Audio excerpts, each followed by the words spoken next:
Module 12 sur la gestion de ses propres clients. Donc à la fois l'aspect relationnel et technique pour gérer ses clients.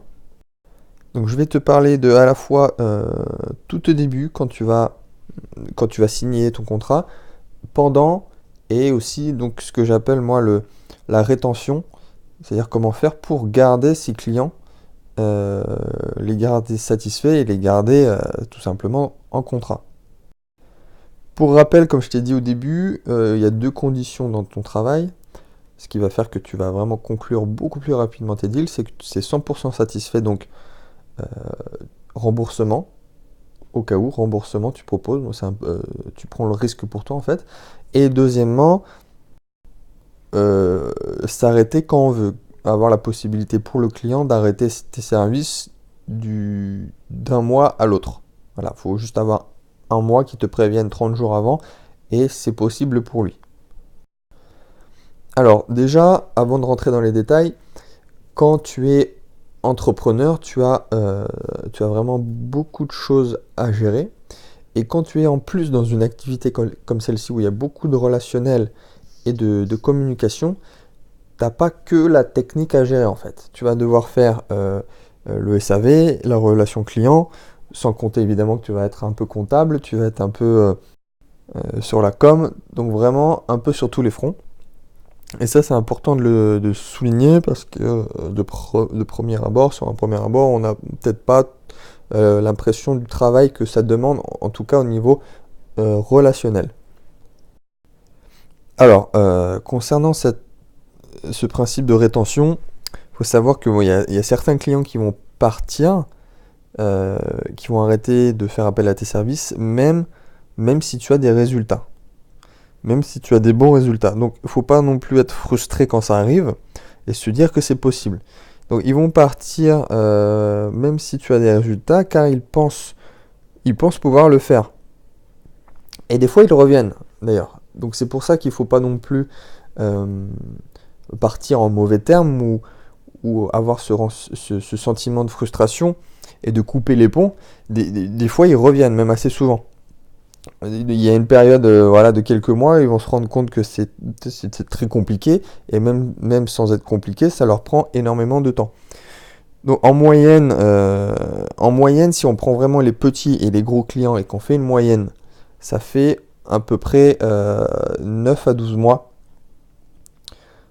Alors c'est un chiffre un peu trompeur parce que évidemment c'est une moyenne et tu as à la fois ceux qui restent pas longtemps et ceux qui restent très longtemps.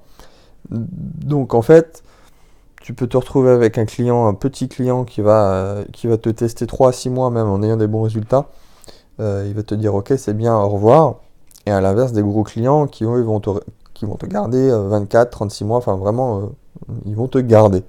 Euh, donc par principe, plus un client est gros, euh, plus il reste. Ça s'explique. Alors je sais pas, au début j'avais pas cette idée-là en tête, mais je pense qu'en fait c'est même si, qu'importe les résultats que tu as, ils peuvent se permettre tes services, ils peuvent se permettre de mettre 500, 1000 euros dans la com, quoi qu'il se passe. Donc même si tu as des résultats moyens, ils peuvent se permettre de te garder. Les tout petits qui font vraiment attention aux centimes près sur tous les plans, en commençant par leur marge sur la matière première jusqu'à la com, ils font très attention. Donc voilà, une moyenne, on va dire une moyenne d'un an, une petite année. Moi franchement j'ai tout vu. J'ai eu la personne satisfaite qui est restée 3 mois et la personne qui est avec moi depuis toujours. Ça va faire plus de 2 ans et demi. Alors du coup voilà, c'est pour ça que je te dis, ça fait une moyenne comme ça. Tu vas avoir les deux extrêmes et ça va te donner une moyenne à peu près celle-ci. Pour rebondir sur le fait qu'il y en a qui vont vouloir partir, il faut donc avoir un plan quand ils veulent partir. Alors c'est là que c'est un peu délicat, c'est qu'il faut vraiment comprendre la situation et du pourquoi, du comment il veut arrêter la relation. Si c'est vraiment une question financière, si c'est une question de tes résultats, déjà là-dessus, ça va pas être du tout la même approche. Alors, tu vas essayer de vraiment comprendre ça et d'interagir en fonction de simplement sa réponse. De vraiment trouver ton plan d'action en fonction de la réponse de la personne. Donc c'est important d'avoir ce côté relationnel, d'avoir toujours un suivi pendant les mois et les mois avec qui tu vas travailler, avec lequel tu vas travailler, pour déjà avoir une relation saine. Donc tout simplement, si c'est une question d'argent, il faut rester professionnel.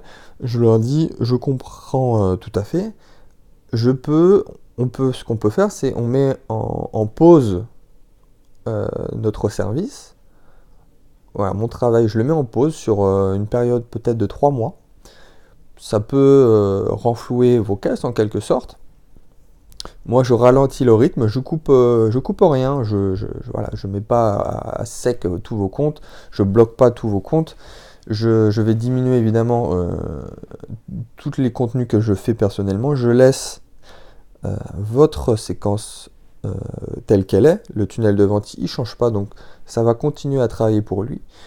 Et le fait de dire ça, de dire tout simplement que déjà que tu vas laisser ce que tu as fait, vu que c'est automatisé, il va comprendre que tu lui laisses que déjà la valeur que tu lui as apportée. Et en plus, en utilisant le terme pause, il va inconsciemment, tu vas l'amener inconsciemment vers le fait que tu vas être repris par la suite. S'il n'est pas satisfait en fait de tes services, notamment au début, tu peux faire des erreurs, ça arrive, c'est pas grave, faut pas se dire voilà, c'est tous des cons, lui il est con, c'est sa faute. Non, faut prendre la responsabilité pour toi. Voilà, faut avoir cet état d'esprit en disant bah, pourquoi il me fait ce feedback, est-ce qu'il a raison? Bah, il peut avoir tort, hein. Tu peux te retrouver face à quelqu'un qui est vraiment con. Mais voilà, réfléchis vraiment, ne te braque pas.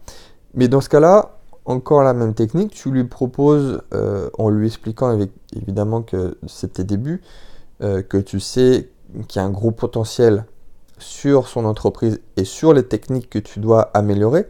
Et donc, encore une fois, tu lui proposes voilà, 3 mois, 3 mois gratuits et voilà, on en reparle dans 3 mois. Tu lui mets des choses en place pendant 3 mois et après, on réfléchit si on repart ensemble ou pas. Et à ce moment-là, tu lui dis bah voilà, j'ai amélioré ça. Vous, est-ce que vous avez des clients en plus? Normalement, oui.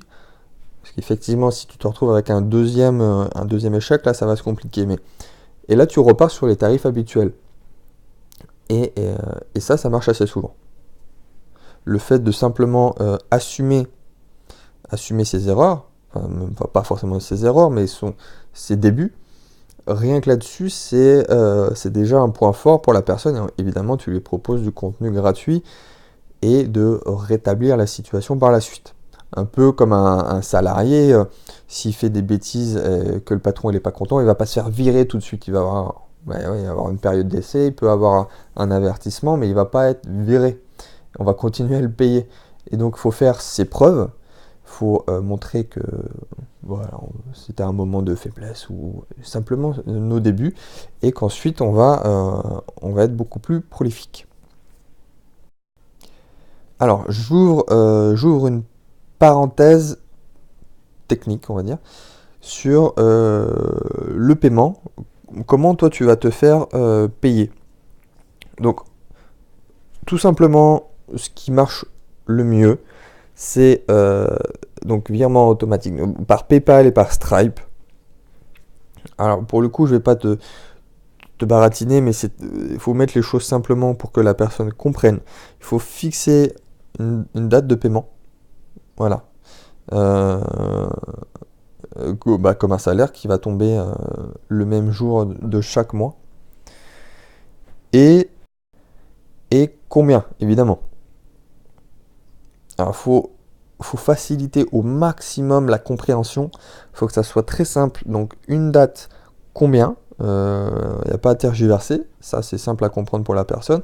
Ne pas l'embrouiller. Et encore une fois, comme je l'ai dit, si tu es sur des grosses formules, inclure tous tes services annexes, comme, enfin, notamment la publicité Facebook. Bien qu'il comprenne, ton client, qu'il n'y aura rien à payer en plus, que tout est compris. Donc, moi maintenant, je suis à 100% sur PayPal et Stripe. Stripe, c'est un peu mieux parce qu'il y a moins de frais et c'est un peu plus clair pour le client, notamment par rapport à la carte bancaire. Donc ça va être une des premières choses que tu vas faire, avant évidemment de parler à ton premier potentiel vrai client. Tu vas ouvrir ton compte PayPal et Stripe. Fais les deux, c'est pas soit l'un soit l'autre, hein, tu fais les deux, comme ça tu te donnes la possibilité de choisir. Euh, donc bah, c'est pas une chose que tu vas faire tout de suite. Là, encore une fois, c'est la seule chose que tu dois faire tout de suite, c'est trouver des clients. Mais si tu trouves un rendez-vous, si tu as un rendez-vous, un premier rendez-vous avec un gros prospect, voilà, il faut que tu aies tes comptes de prêt. Parce que ça demande quand même vérification, notamment par rapport au compte et à l'identité. Donc imagine si tu signes, t'es prêt à signer, et tu te dis bah, j'ai pas de moyen de paiement. Enfin en tout cas, il faut attendre peut-être 3 jours. Et ce serait vraiment bête de perdre le client là-dessus, en le faisant attendre ou simplement en montrant que t'es pas si professionnel que ça. Donc c'est très simple à ouvrir si t'as pas, même à la limite si tu as déjà un compte PayPal perso, tu le passes en pro, ça demande absolument rien. Il n'y a rien à payer. Ils vont juste te demander des papiers en plus, mais c'est assez rapide. Donc mets ça en place avant ton premier rendez-vous. Donc je ferme la parenthèse technique. Concernant le tout début d'une relation client, euh, une fois que tu as signé le contrat, enfin même avant d'avoir signé le contrat, je vais te donner quelques notions, donc notamment par rapport à ce rendez-vous. Alors, déjà j'ai eu la question de quelques personnes avant de faire ce module, donc vraiment dans la création de la formation, si vraiment il fallait rester local, que ça soit dans ta ville ou dans ton quartier, comme je le dis. Alors évidemment non, tu peux très bien gérer un business à l'autre bout de la France, même dans un autre pays d'ailleurs. J'ai une amie au Canada qui fait des prestations en France, donc tu vois, c'est assez loin quand même. Donc évidemment non, t'es pas obligé de te restreindre à ta ville.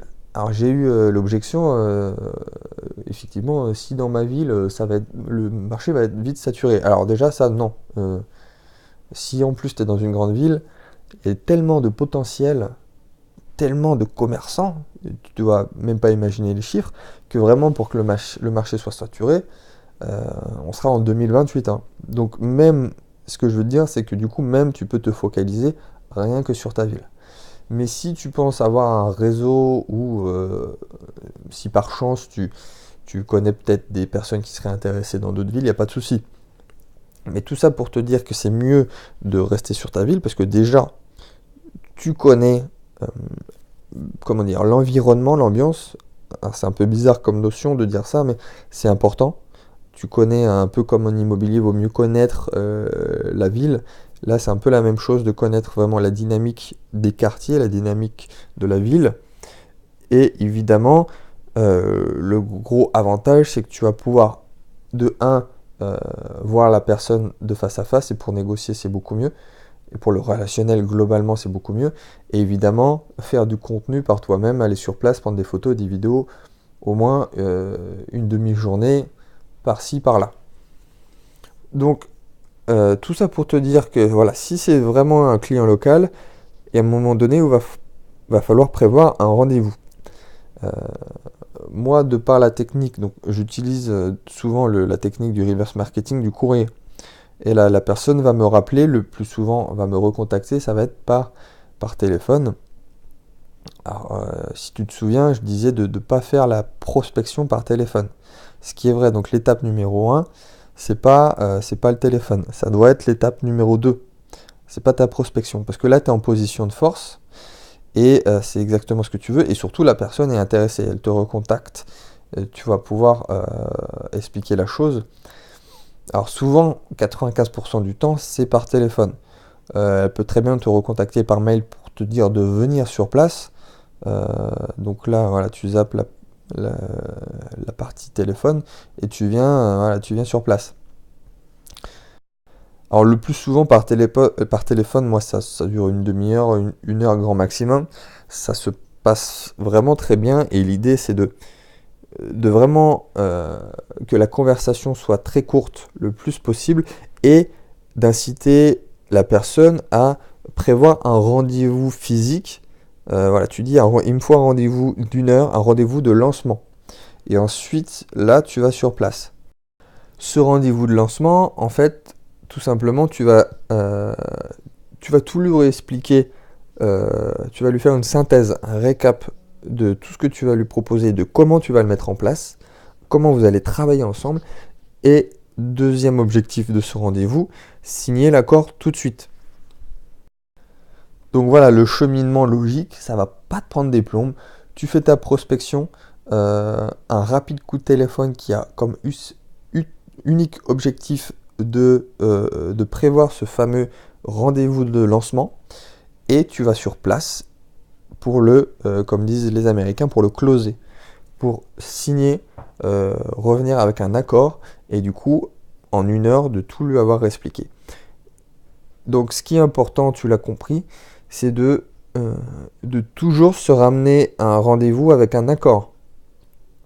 Je te mettrai peut-être, sûrement, donc le mien dans le groupe privé ou directement dans la formation, mais bon, il y a plein de modèles online, d'accord, donc c'est vraiment, tu le fais en 5 minutes, tu as juste à remplir tes noms, prénoms, c'est un accord officiel, voilà, d'entreprise à entreprise, ou de particulier à entreprise, mais il ne faut pas faire l'erreur de se ramener à un rendez-vous sans accord juste pour expliquer là, parce que là tu es sûr de devoir faire un deuxième rendez-vous.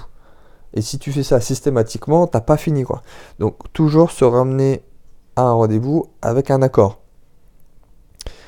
Et ce que tu peux faire aussi, c'est entre les deux, leur envoyer un formulaire avant la réunion. Un petit formulaire, c'est ce que je fais maintenant à chaque fois.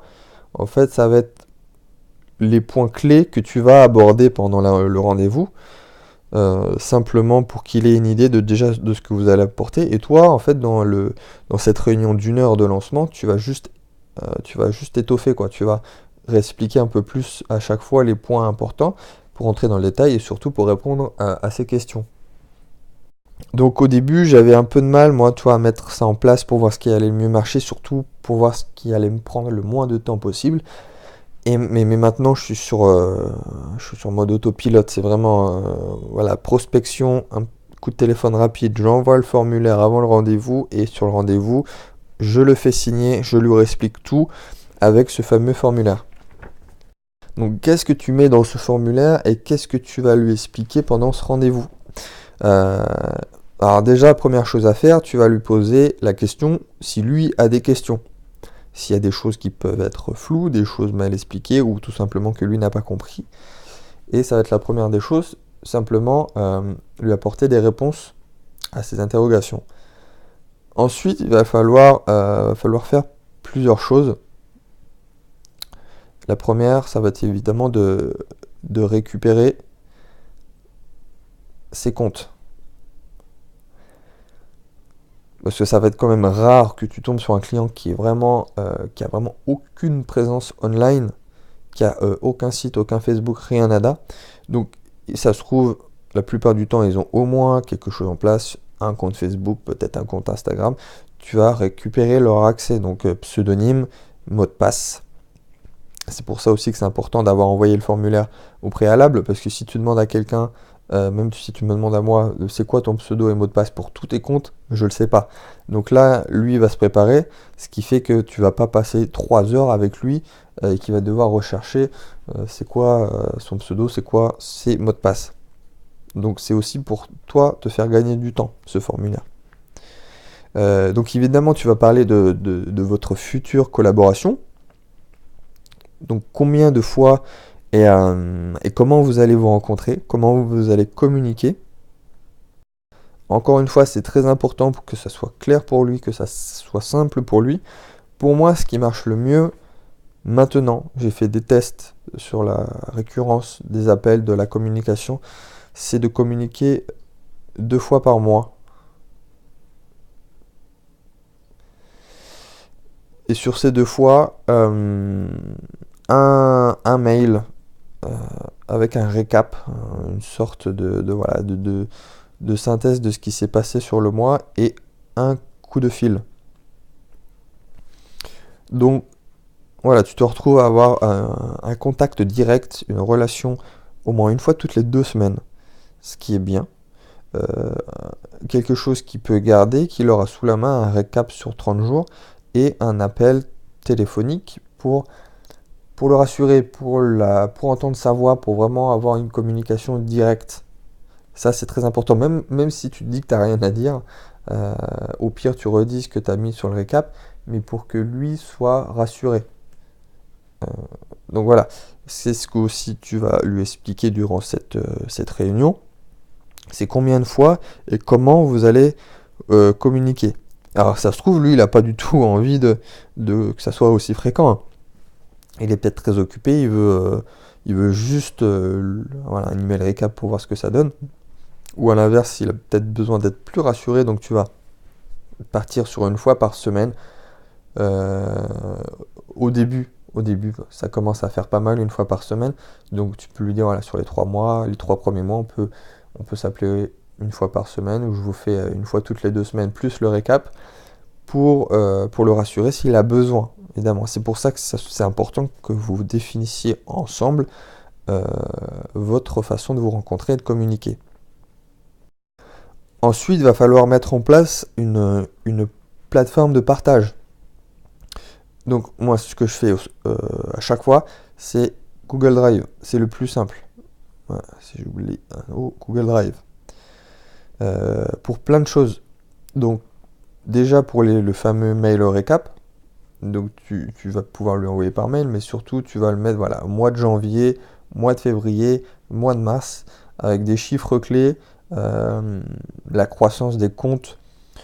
Même si ce que je fais aussi, c'est que je fais une petite recherche, ça me prend vraiment 30 secondes, je tape le nom du commerçant sur Google, je regarde localement s'il y a des news, et si on parle dans l'actualité, ça peut être, je sais pas, ça peut être sur un blog, si on en parle dans les journaux, voilà, je le mets dedans, ça se trouve, il le sait pas, et ça apporte aussi de la valeur. Donc tous les récaps mensuels sur Google Drive, évidemment tout ce dont tu as besoin pour contenu. Donc les fameuses photos euh, que tu vas lui demander à envoyer de temps en temps, lui il va pas se prendre la tête à t'envoyer un mail à chaque fois. Et même s'il le fait, il y en a certains, ça leur plaît, ils préfèrent le mail parce ils ont du mal avec la technologie. Ça va être chiant pour toi de classer tes mails. Justement, tu vas devoir les classer. Alors que sur Google Drive, tout est centralisé. Donc c'est très important pour le partage. Voilà, tout ton contenu photo, vidéo, les récaps, vos contrats aussi. Pour revenir sur la question du récap, tu lui dis pas comment tu fais dans le détail. Il faut que ça soit une synthèse rapide. Déjà pour toi, tu n'as pas envie de passer une demi-journée sur la synthèse. Mais simplement, tu lui mets toutes les infos utiles. Donc ça peut être juste l'évolution de chaque compte, ce que toi tu as remarqué, et tu peux apporter de la valeur, voilà, comme je t'ai dit, par rapport à des informations extérieures. Euh, Tu pourras mettre aussi tes formulaires de paiement. Alors ce qui est important aussi, je ne l'ai pas dit tout à l'heure dans la parenthèse que j'avais ouverte sur le paiement, c'est que le formulaire de paiement, les deux doivent avoir une copie. C'est important. Tu reviens rarement dessus, mais c'est juste par principe, il faut que les deux aient une copie. Alors la dernière chose que tu peux mettre euh, dans Google Drive et potentiellement dans ton récap, c'est le plan d'action pour les semaines à venir. Donc en conclusion de chaque récap, tu peux potentiellement raconter ce que tu veux faire le mois d'après, mais vraiment succinctement. Par exemple, si tu as fait des vidéos, tourné des vidéos le mois-ci, tu peux lui dire montage des vidéos pour le mois de février, et à la fin de février, tu dis diffusion des premières vidéos au mois de mars. ça lui donne, c'est important quand même, parce que ça lui donne euh, potentiellement une avancée sur son futur. Et quand tu mets des choses en place comme ça, psychologiquement, c'est important, parce qu'il va se projeter dans le futur et il va pas vouloir arrêter ce que tu fais ensemble. Donc tu peux faire évidemment le court terme et le long terme. Tu peux très bien dire, du coup là, je fais le montage pour le mois 1, mais je vais les diffuser au mois 2 et au mois 3. Et c'est un peu comme dans un couple. C'est-à-dire que si tu fais des choses et que tu prévois des choses ensemble à, euh, à 6 mois, à 1 an, eh ben, psychologiquement, c'est pas comme si tu n'avais rien de prévu, à part le week-end prochain, et ça change la donne par rapport à comment tu vas te comporter et comment tu vas voir les choses. C'est un peu dans l'idée de la visualisation. Donc voilà, simplement, petite synthèse de ce que tu vas faire, le plan d'action que tu mets en place. Il y a des choses que tu vas lui expliquer pendant cette fameuse réunion, et il va peut-être être au courant de voilà, la mise en place du tunnel de vente, ça reste un exemple, mais du coup, tu lui réexpliques un petit peu dans chaque récap. Alors, est-ce que ça te paraît beaucoup, toi, 2 fois par mois, un mail récap et un coup de téléphone? Sincèrement, c'est vraiment très important. Ne surtout pas négliger ça, mais ça prend, par rapport à ce que ça apporte et à la rétention que ça permet, ça prend pas beaucoup de travail, quoi. Mail récap au maximum, tu passes 1 heure dessus, et encore, ça fait beaucoup 1 heure, hein. Tu prends juste l'évolution de tes comptes et synthèse de ce qui s'est passé. Tu mets ça en forme, ça va te prendre 1 heure par mois. Toi, c'est rien du tout. Un coup de téléphone aussi, ça va rarement durer plus d'1 heure. Donc 1 heure par-ci, 1 heure par-là, 2 heures par mois. Pour ce que ça te permet au niveau relationnel, c'est important. Si tu le fais pas, tu peux être sûr que 3 fois sur 4, tu vas être dehors au bout de 3-4 mois, quoi. Si t'as aucune communication avec ton client, il va dire mais qu'est-ce qu'il fout? Ça se trouve, il a disparu, il fait rien, euh, il me rassure pas, je suis pas sûr de vouloir continuer avec lui. Donc il faut construire une relation. Il faut construire une relation, il faut pas construire un revenu. Et ça, c'est important pour tous les business. Euh, Qu'importe la stratégie que tu emploies, qu'importe même la thématique au final. Et ça, c'est super important. C'est construire une relation, pas un revenu. Donc, faut pas voir, voilà, quand tu touches ton revenu de 500, 1000, 2000 euros par mois par ce commerçant, faut pas se dire, ah, c'est le salaire qui est tombé. Non, non, non, il y a une relation à faire perdurer.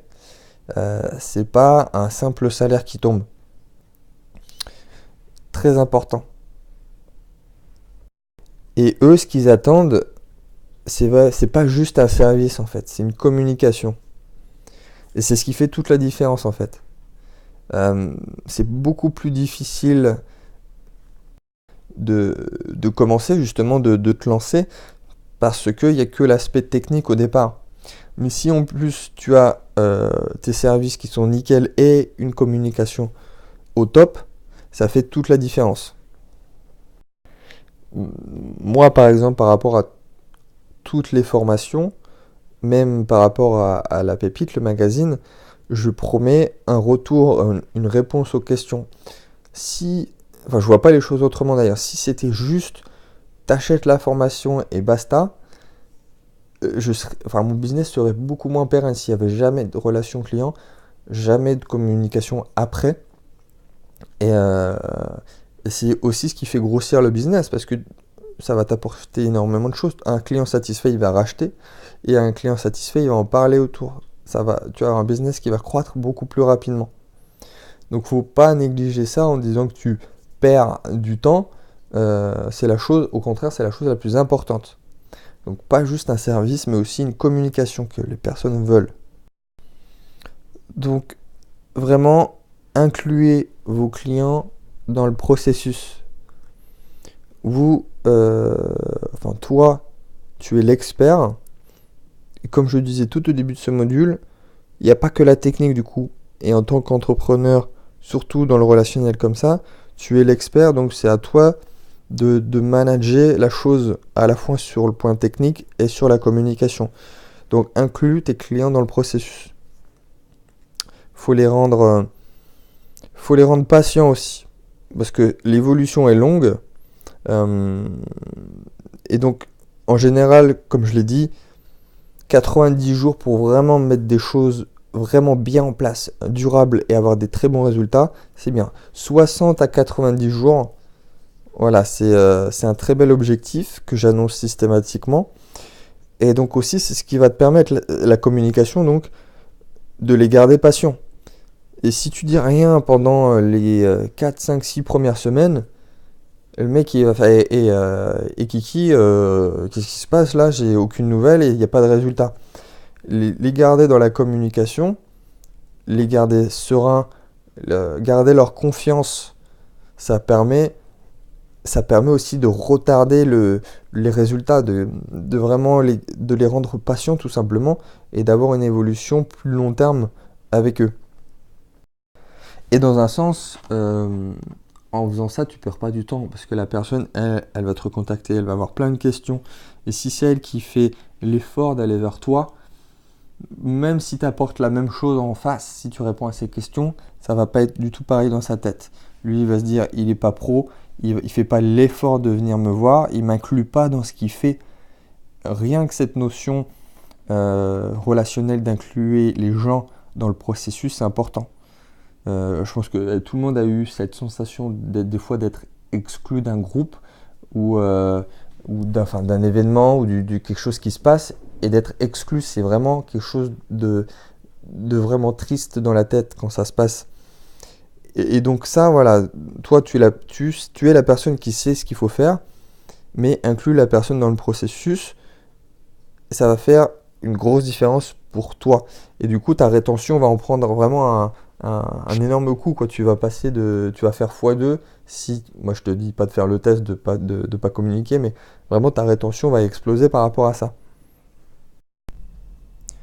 Donc vraiment, ce module il est très important, réécoute-le, euh, que ça soit pour la relation client directe, les techniques à mettre en place, tout ce que tu dois expliquer, comment tu dois te comporter, c'est très important, plus que la technique. Donc quand je te disais au début d'arrêter la formation et d'aller tout de suite trouver des clients, c'est vrai, mais du coup, il faut avoir toutes ces notions en tête aussi, c'est très important pour la suite de ton business. Et là, c'est des notions plus abstraites, je peux moins t'aider par rapport à s'il faut mettre des choses techniques en place, mais vraiment, c'est très très important. Donc, nous voilà à la fin des modules généraux. Donc moi, par la suite, je vais rajouter des modules bonus, notamment si moi, de mon côté, je mets des nouvelles choses en place et qui marchent très très bien. Je vais rajouter des modules par rapport aux questions que je reçois au fur et à mesure. Donc là, c'est le tout dernier module général. Je rajouterai des modules bonus. À très vite.